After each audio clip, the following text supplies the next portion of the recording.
E o átomo de hoje será o espírito ou o arcanjo de amanhã. Então, estamos nesse processo de evolução. Então, o progresso, a evolução, está diretamente ligada à nossa mente. A lei de progresso é uma necessidade, por isso ela se chama lei. Nós temos uma necessidade na alma de progredir. Nós sentimos isso em todas as épocas da humanidade. É uma lei tão natural e é inexorável, empurra o espírito para frente, não dá para o espírito dizer assim, eu agora vou parar de evoluir um pouquinho. Não existe isso. Ele está sempre acrescentando conhecimentos novos através das experiências que realiza. Às vezes as experiências são as mais terríveis para o espírito. Ainda assim, ele está evoluindo através dessas experiências. E conforme desenvolvemos a inteligência potencializa essa lei de progresso e de evolução. E é só observarmos como viviam os seres humanos na época das cavernas. Existia já a lei de progresso e de evolução, porque desde os minerais, os vegetais, os animais, até chegar ao homem, houve uma evolução. E do homem, da época das cavernas até hoje, também. E o que fez esse progresso? O que fez essa lei de evolução e de progresso ficar tão presente? É a inteligência humana. Então, através da inteligência, o homem desenvolveu mecanismos, desenvolveu instrumentos. Então, tem a época da pedra lascada, da pedra polida. Ele foi desenvolvendo o fogo, a utilização do fogo, a utilização da água, a utilização da energia elétrica hoje, a utilização dos recursos para altas tecnologias. Então, você observa essa lei de progresso em total expansão. Nenhum espírito no universo inteiro poderia realizar a sua trajetória evolutiva se não usasse essas 3 ferramentas de trabalho: inteligência, vontade e pensamento. Ora, dizendo isto, e dizendo também que o pensamento ele é encaminhador de soluções para o espírito, é com ele que o espírito trabalha em seu favor evolutivo, fazendo as melhores opções, buscando as melhores alternativas para atingir o ponto essencial, o ponto primordial, que é a sua evolução. Se nós somos criados com a finalidade de alcançarmos a perfeição e através dessas vivências que nós temos da reencarnação e de todas as experiências que vamos acumulando no decorrer dessa vivência, então é totalmente relacionado uma coisa com outra. Eu vou desenvolver os poderes que estão na mente, que a mente é nada mais, nada menos do que o espírito que sou eu. Eu acho que essa é a grande maravilha da vida. Você pega uma pessoa primitiva ou uma pessoa embrutecida, ela vai ter pensamentos condizentes com o estado evolutivo dela. Quando se fala, então, de poder do pensamento, vai depender do grau de evolução que a pessoa tem. Porque senão a pessoa cai num pensamento mágico, de achar que pode fazer tudo e ela não tem domínio nem sobre si mesma.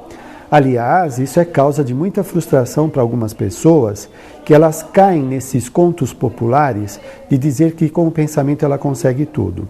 Aí ela tenta de todo jeito alguma coisa e não consegue, aí ela fica frustrada, achando que ela deveria conseguir. Só que ela não percebe que tem outras implicações. Por exemplo, a lei de causa e efeito.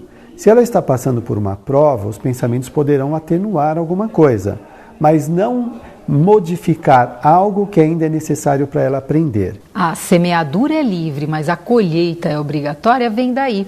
Quando eu semeio, é uma escolha que eu faço, semear ou não. E a colheita, essa não depende mais dessa escolha, né?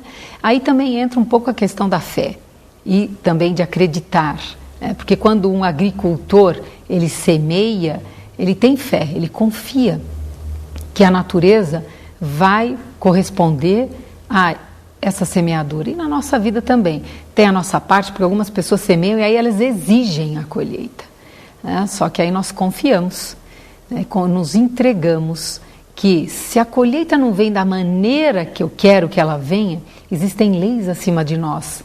E talvez, em função até de existências anteriores, o que eu espero colher demora um pouco mais, ou vem de uma outra maneira ou de outra fonte, que não aquela que eu espero.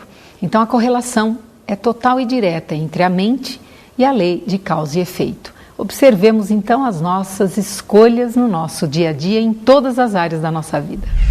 Eu tenho certeza que a mente tem um poder, para o bem e para o mal.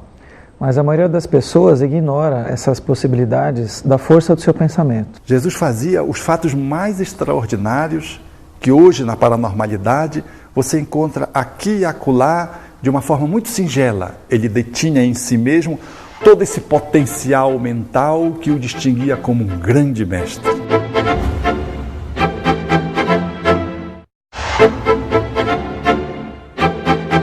Na Índia, a paranormalidade, ela tem um enquadramento bem específico, porque um ser pode assumir uma posição, por exemplo, de um faqui, um profundo controle do seu corpo, ser espetado, fazer com que os pregos lhe firam sem que ele possa sangrar, experimentando dores absolutamente sob controle mental, o que encanta as pessoas que veem.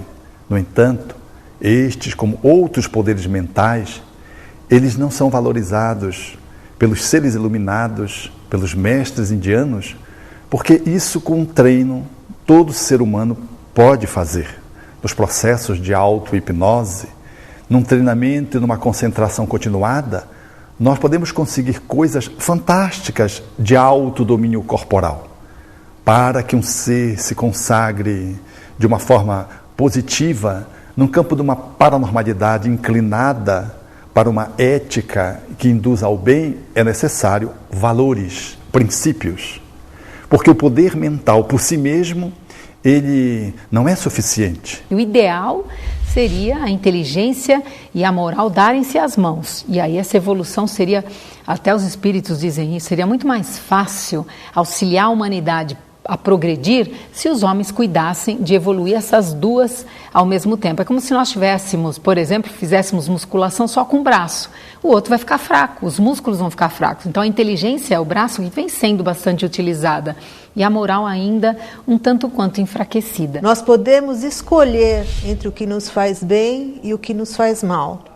E como o pensamento ele acaba sendo um meio de comunicação universal, né, entre os seres, um influencia o outro.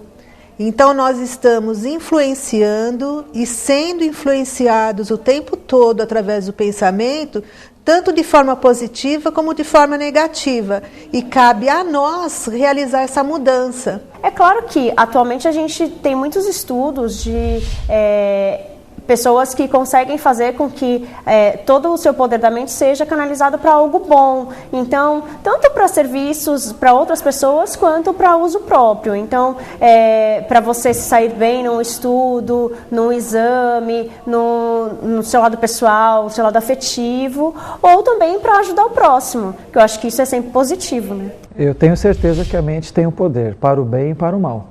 Mas a maioria das pessoas ignora essas possibilidades da força do seu pensamento, né? Quantas vezes nós estamos pensando em alguém, aquela pessoa te telefona, ou te manda um e-mail, ou faz um contato, não é mesmo? Quantas vezes nós temos pensando mal de alguém, aquela pessoa de repente adoece. Então existe essa possibilidade, essa potencialidade das pessoas utilizarem o seu poder do seu pensamento. A palavra, ela tem um significado muito profundo que vem ancestralmente, não é?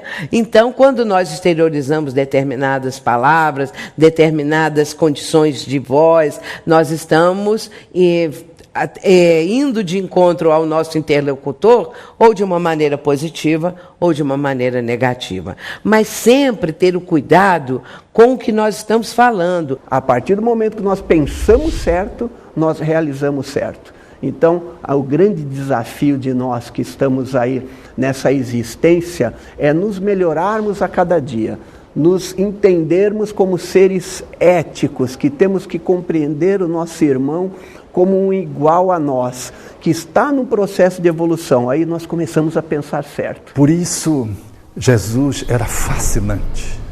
Andava por sobre as águas, demonstrando uma habilidade mental. Multiplicava pães e peixes de forma incomparável. Curava corpos que estavam paralíticos ou que estavam emudecidos, cegos de nascença.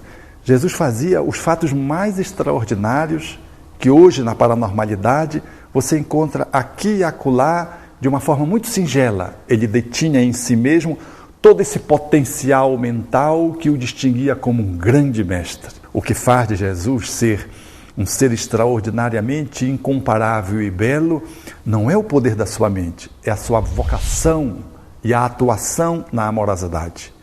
Ele foi grande, não porque ele transformou água em vinho, porque se desmaterializou no templo à vista de todos, porque andou sobre as águas ou fez do silêncio do mar quando estava agitado. Porque um bom poder mental, ainda que num grau menor, alguém pode fazer isso. Levitar, pode transformar uma substância noutra. Há paranormais que conseguem fazer isso, ainda que de forma singela. O que mais demarcou a figura incomparável, histórica da humanidade, chamada Jesus, foi a sua capacidade de fazer o bem, a sua vocação de amor, que faz dele o mestre dos mestres, o grande guru, o maior guru da humanidade.